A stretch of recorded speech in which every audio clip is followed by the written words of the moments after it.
जय जगन्नाथ। हे मोर जगन्नाथ प्रेमी बंधुगण, आज 21/1/26 माघ मास बुधवार। आज राति पुष्करिणी पालटिब जगन्नाथंक रत्न सिंहासन। पद्मफुल फुटी हंसराड़ी खेलुवे, प्रस्फुटित विशाल पद्मर केसर भागरे कलासीमुख सभा पाइबे। दुर्लभ पद्मवेशर सभा पाइबे चतुर्धा मूर्ति। भक्त मनोहर दास आनिथिबा जगन्नाथंक पई पद्म सबू महिला गामुछारे बांधिथिले बोली पंडा माने ए फूल लागी पारिबनी कही तिरस्कार कले।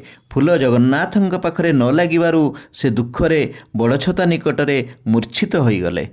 गजपति महाराज को राति स्वप्नादेश जगन्नाथ कहले, मो भक्त मनोहर दास आनिथिबा फूलरे ही मोर बड़ सिंहार बेश हब। सतरे आम ठाकुर बड़ भक्तर अंकुना ठाकुर, जी जहाँ भावरे श्रद्धारे आनिला मणिमा ग्रहण करती। दासिया बाउरी, बंधु महांती, भक्त सालवेग समस्त कथा शुनिचंती। से काहारी को केबे निराश करिनाहांती। सेइथिपाई तो कुहे, हे मोर जगन्नाथ प्रेमी बंधुगण, पुरी गला बेले निज बाड़ीर नड़ियाटे नहीं जातु ना महामणिमांक पाई। निज हाथर जत्न लगाई तुलसी दयना महाप्रभुंक पाई नहीं जातु ना।